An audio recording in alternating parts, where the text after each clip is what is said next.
Hey, what is up, YouTube? What is up, Christianology family? Y'all see this smile? If you see this smile, you don't hit the subscribe button. I don't know what to do. I don't know what to do. But let's get to the video. It says atheists ask tough questions on whether he's going to hell or not. Let's get straight to the video, y'all. Ground of everything that exists. But how do you know that? Well, now you're asking an epistemological question. Epistemology, as you know, has to deal with how you know. Ontology has to deal with that something exists. Yeah. So if these laws exist, they must come from a lawgiver. If God is, if I gave you $1 million, okay, you have 3 kids. I give you $1 million, right? I'm going to give you this $1 million for 0 seconds. Does that mean that you have it? Well, no, because that's a contradiction. You haven't given it to me if it's for 0 seconds. Right. So if God is outside of space and time, what is that? His acts can intervene into space-time, but he personally is not in space-time because he's not a spatial being. How do you know that? How can you prove that to us, that this God is outside of space and time? Let me give you one argument. The evidence shows that space, matter, and time had a beginning. Even atheists admit this. Stephen Hawking, space, matter, and time had a beginning. In other words, the universe had a beginning. Okay. Atheists aren't even arguing over that now. They're trying to come up with another explanation other than God. But if space, matter, and time had a beginning, whatever created space, matter, and time can't be in space, matter, and time. So what created God? Well, that's a good question. But let me get there. And who created God? Let me get there. Let me finish this, okay? Because I don't have time. No. My fault, y'all. If space, matter, and time had a beginning, whatever created space, matter, and time can't be made of space, matter, and time. In other words, the being must transcend space, matter, and time. Let me finish. Yeah, but this is something that this is a claim. This is a deduction from the evidence. If space, matter, and time had a beginning, the cause must be spaceless, timeless, and immaterial. Now, if you're timeless... How can you prove that claim? It's a deduction from the evidence. Were you there? Well, no, but nobody was there at the creation of the universe, but that doesn't mean we don't have theories about how it happened. Right. Right. But then you weren't there when George Washington was on the earth either, but you believe in George Washington. But George Washington, it doesn't matter if I believe in George Washington. You're absolutely right. Because George Washington doesn't say to me that if you don't believe in me, you go to hell. That's exactly right. That's a big difference. Well, no, there's a big implication here. I agree with you, Javier. There's a big implication. However, regardless of the implications, how you know something is irrelevant of the implications. Right? If space, matter, and time had a beginning, the logical implication of that is whatever created the universe is timeless. Now, if you're timeless, do you have a beginning? Well, you would have to, that's a claim that you would have to prove. But it's a deduction from the evidence, okay? Whatever created time, can the being that created time be made of time? Well, we don't know that. We weren't there, right? If wood didn't exist and wood was created, could the being that created wood be made of wood? If wood, say it again? If wood did not exist and suddenly it did exist, could the being that made wood be made of wood?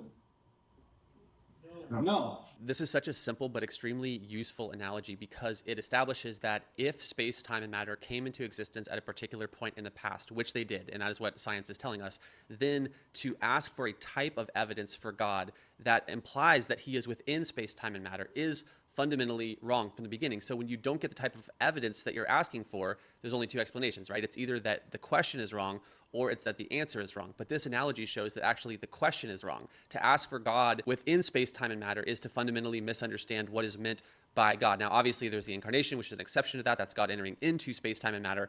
But ontologically, God is the causal force that has created space, time, and matter. So to ask... didn't exist and then suddenly did exist, whatever created time can't be in time, must transcend time. Well, going back to this, the catfish analogy, where is this guy? Like, for me to meet my wife or anybody, I mean, we have models of human beings. Where's this model of God? Okay, you're asking a where question about a being that's not a where being.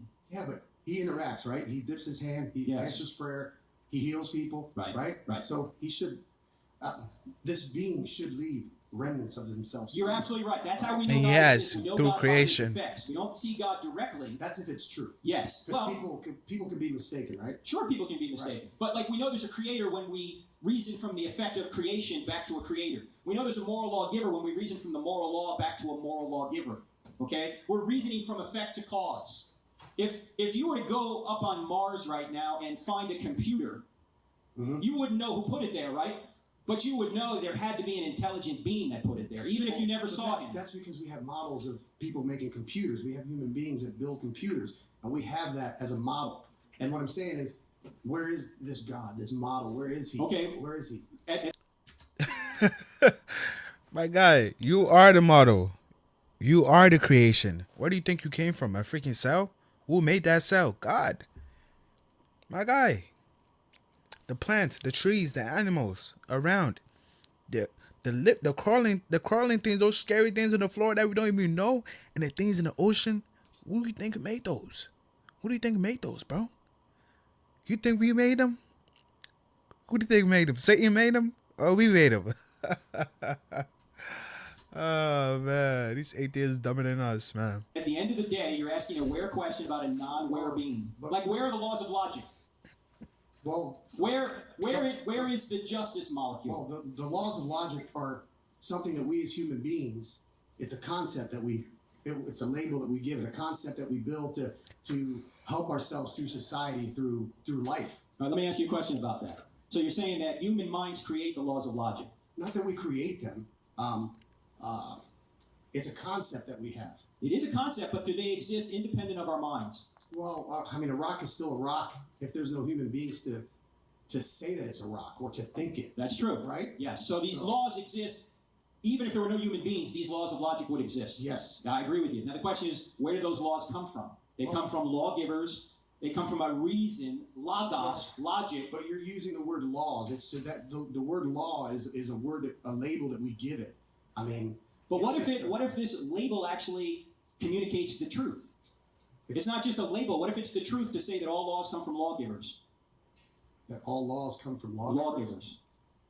Well, I think it's we as human beings get together. We label these things. We do label them, but we could have called it something else. Right. But does it correspond to reality to say that if there's a law, there must be a lawgiver?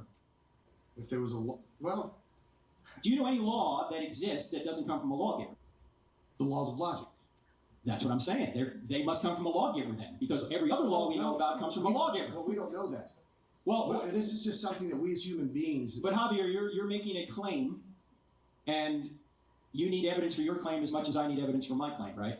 So the question is, And what our evidence do you is the have Bible. that the laws of logic have no grounding? Where do they come from?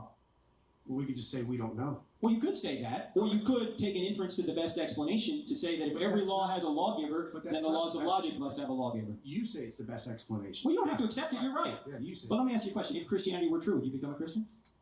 Well, it depends on what your definition of Christianity is, because there's different. All right, let me put it There's this way. different.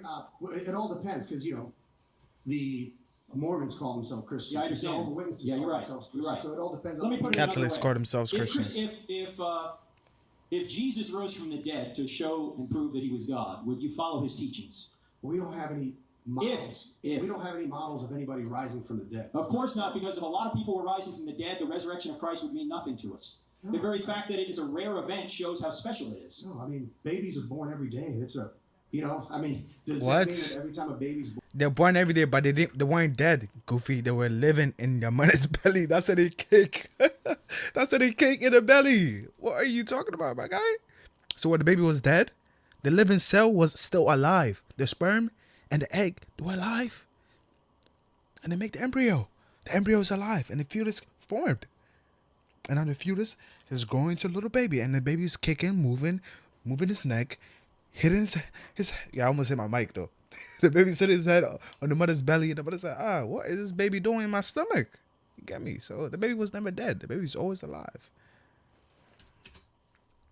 Born, we're just like, oh, hey, we don't rejoice with people. Yes, we do. I mean, that would be great if we Right, saw but you seem to be examples saying of that. Javier, that you have to see a lot of resurrections to believe the resurrection of Christ. But it's silly because we don't see any resurrection. That's right. Resurrections. We don't see anybody rising from the dead. That's We right. don't see anybody walking on water. If you did see that all the time, we would consider them some sort of natural event or natural phenomenon. The only reason miracles get our attention is because against the never backdrop see of it. regular events, they're extremely rare. I mean, if people were popping up from the dead all the time, the resurrection of Christ would mean nothing. Not all the time. It would be nice to just see one.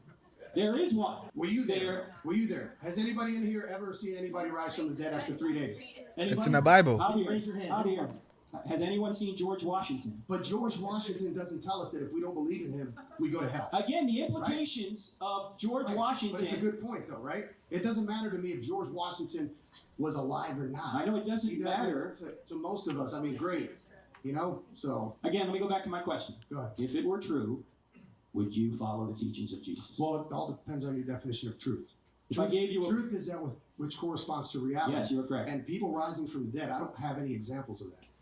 I don't. You do. No, I don't. I'm saying if, but we do. That's Jesus. Well, okay? we don't. I mean, the book says that it did, but we don't. We don't. What evidence would you need to see to say that it happened? That'd be pretty presumptuous of me to say that. If God was real, He would know what it would take to convince me, right? Unless you don't want to be convinced. Why wouldn't I? Why would? Well, that's why I keep asking you the question. You will. You don't want to be convinced. You say that this place is awesome and it's great, and it'll be like this. The Bible says all these things. Why would I not want to go there? Good question. Why would if God would know what it would take to convince me. No, there's a difference between belief that and belief in. Right. He can convince you believe that, but if you want to go to belief in, that's your choice. Would God know what it would take to convince me that He was real?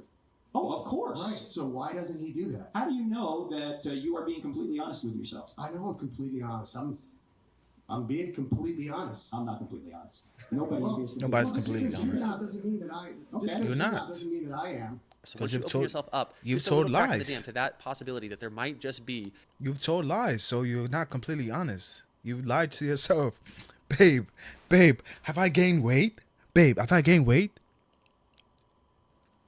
Or you look in the mirror and you look like you're 20 pounds overweight. But you're like, I'm not really 20 pounds. It's like just 5 pounds. You just lied to yourself. You just lied to yourself. That's why God will never reveal Himself. Because if He does, these people that don't love God will be forced into heaven. That they don't want to really be in heaven. They just don't want to go to hell. That's it. That's it, y'all. Guys, see you guys in the next one.